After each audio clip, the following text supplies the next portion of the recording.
जानते हैं हमारी पर्सनैलिटी हमारे खाने से बहुत ज़्यादा जुड़ी हुई है और पर्सनैलिटी चेंज हो जाती है अगर खाना चेंज कर लिया जाए, क्योंकि साइंटिस्ट ये मानते हैं कि हर 7 साल में हमारी बॉडी के सारे सेल्स चेंज हो जाते हैं और वो सेल्स बनते हैं हमारे खाने से। अब मान लीजिए 7 साल तक आप एक पर्टिकुलर तरह का खाना खा रहे हैं तो आपके सेल्स वैसे ही हो जाएंगे। ये मैंने पढ़ा भगवद गीता में और ये समझा कि खाना हमारी लाइफ में सबसे इम्पॉर्टेंट है। आप जानते हैं सबसे महंगा खाना, सबसे महंगा पिज़्ज़ा, क्योंकि आजकल सबको पिज़्ज़ा बहुत पसंद है, जंक फूड सब खाते हैं। सबसे महंगा पिज़्ज़ा जो है वो इटली के सार्लोना शहर में मिलता है और ये जो पिज़्ज़ा है ये 9.5 लाख रुपए का है। अब ऐसा नहीं कि बहुत बड़ा पिज़्ज़ा है इसीलिए ऐसा मिलता है, इसे सिर्फ 2 ही लोग खाते हैं और इसे 1 हफ्ते पहले ऑर्डर किया जाता है। 9.5 लाख रुपए का पिज़्ज़ा, सोचिए कि क्या खास बात होगी। खास बात यह है कि इसे कार्बोनिक अरब आटे से बनाया जाता है और इसमें एक खास नमक डाला जाता है, गुलाबी रंग का नमक होता है ये, जो ऑस्ट्रेलिया की मरी नदी से लिया जाता है। फिर इसमें एक स्पेशल तरह का पनीर डाला जाता है, 3 तरह के इसमें कैवियर्स होते हैं और 7 तरह की अलग अलग चीज़ें, तो इनसे पिज़्ज़ा बनता है। अब ये हमारी पर्सनैलिटी को भी डिफाइन करता है, क्योंकि आप अगर ये पिज़्ज़ा ऑर्डर कर रहे हैं इसका मतलब आप बहुत अमीर हैं। तो खाना हमारी अमीरी और गरीबी को भी तय करता है, साथ ही साथ हमारी इमोशनल हेल्थ को, हमारी फिजिकल हेल्थ को, हमारी मेंटल हेल्थ को, हमारी स्पिरिचुअल हेल्थ को भी। और अलग अलग धार्मिक ग्रंथ जो हैं सब में एक ही बात की गई है कि खाना कैसे खाना चाहिए या कैसे वो हमारे स्पिरिचुअल ग्रोथ में हेल्प करता है। सोचिए, अलग अलग धर्म ग्रंथ, चाहे वो होली बाइबल की बात करें या कुरान शरीफ की बात करें, भगवद गीता की बात करें, यहूदी धर्म की बात करें, बुद्धिज़्म की बात करें या सिखिज़्म की बात करें, सब में खाने को लेकर अलग अलग तरह से व्याख्या की गई है। तो इतना इम्पॉर्टेंट है फूड, और आज हम इसी के बारे में बात करने वाले हैं अपने इस वीडियो में। तो शुरू करते हैं हमारे पैदा होने से।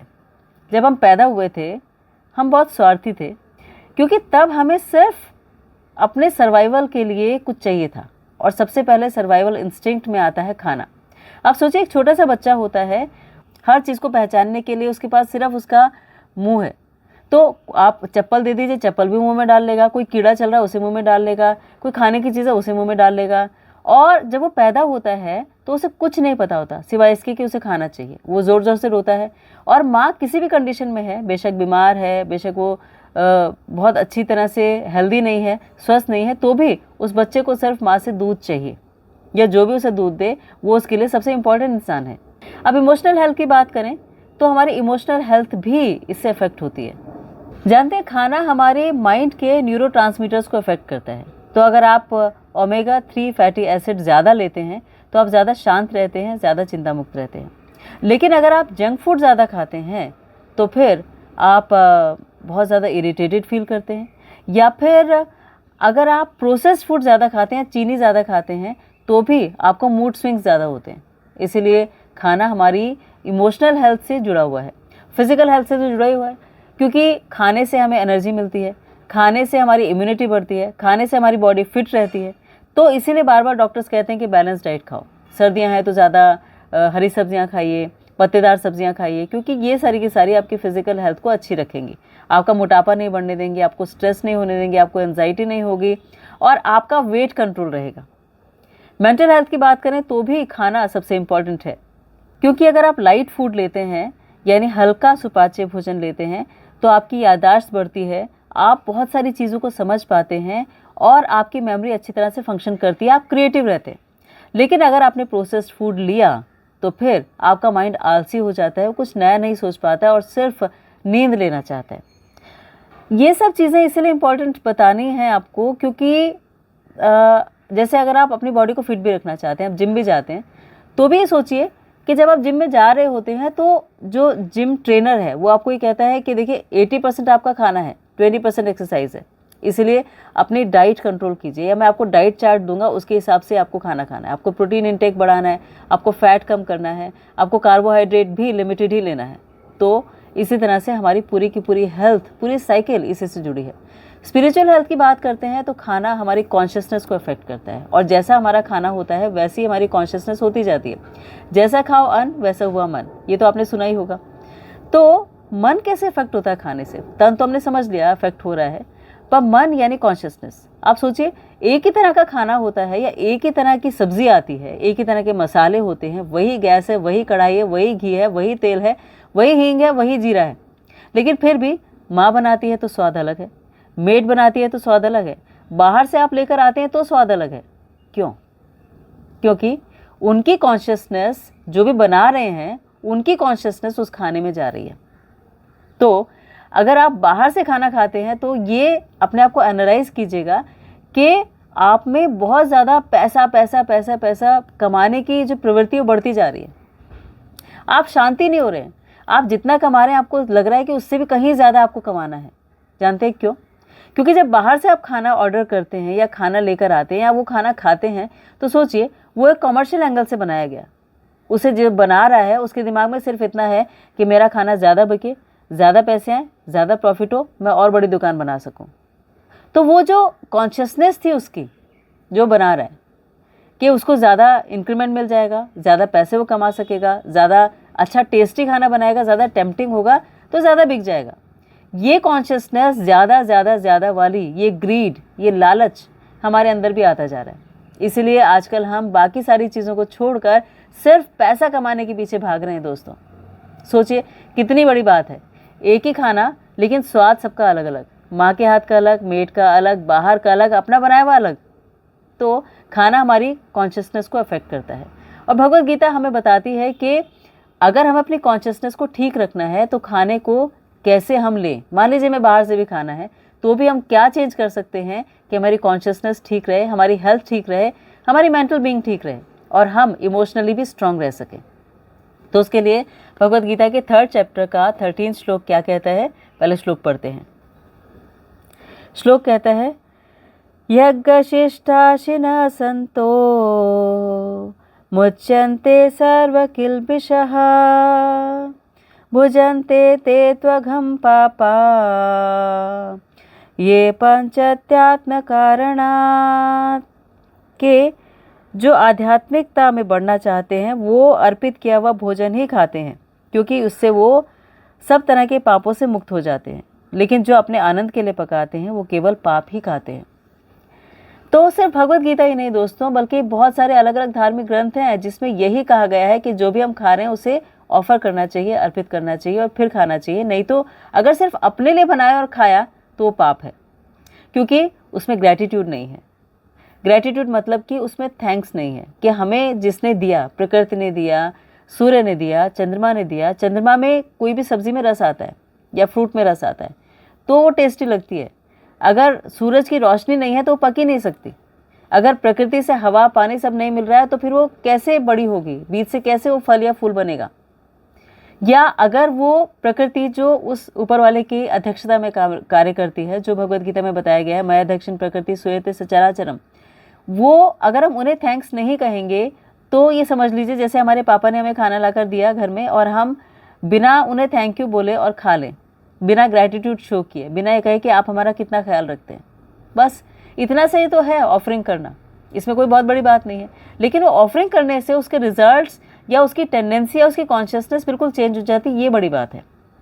तो यही भगवद गीता हमें सिखा रही है कि जो भी हम खाते हैं उसे अर्पित करके खाएं।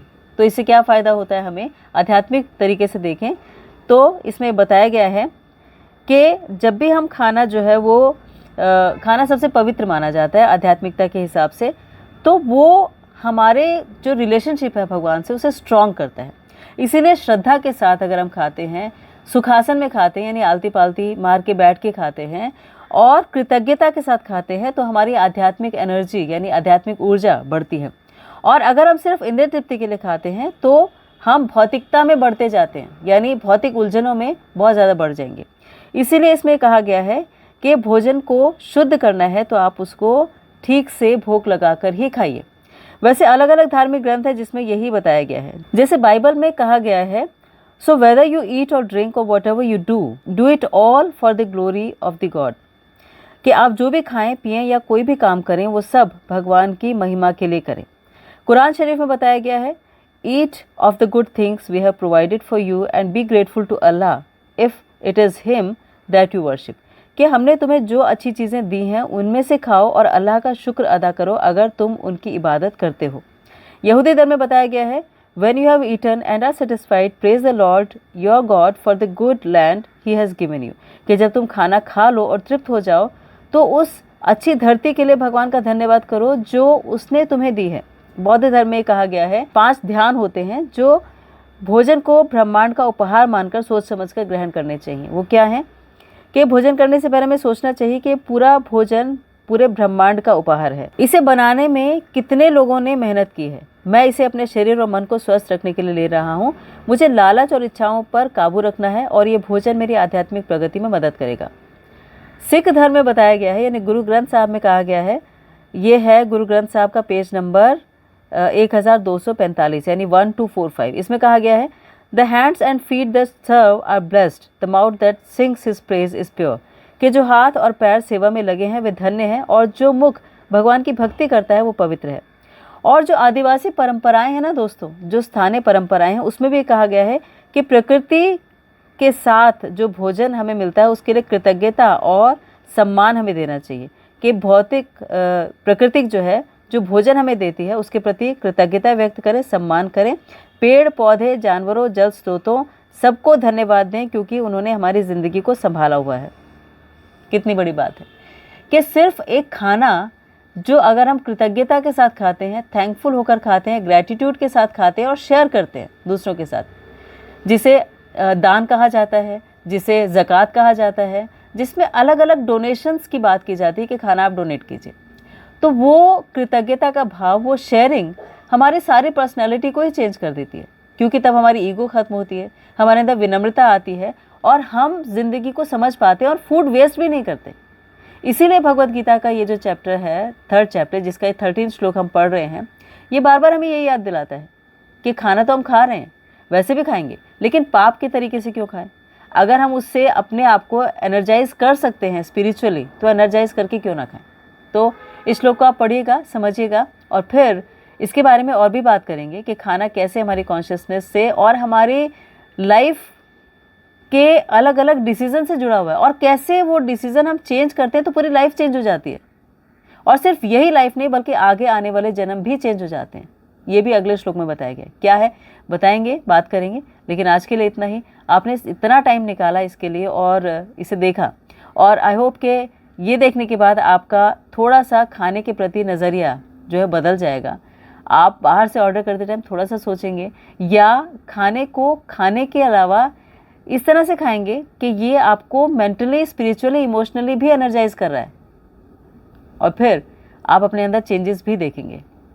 तो आज के लिए बहुत बहुत थैंक यू। नेक्स्ट वीडियो में बात करेंगे इसी खाने के बारे में कि कैसे हम खाने को चेंज करें, अपने आप को चेंज कर लें। सो प्लीज़ बिल्कुल ऐसे ही इंटरनेट का पार्ट बने रहिएगा, अपना ख्याल रखिएगा, और अगर कोई सजेशन देना चाहें या कमेंट में कुछ लिखना चाहें तो लिखिएगा। Thank you so much for watching.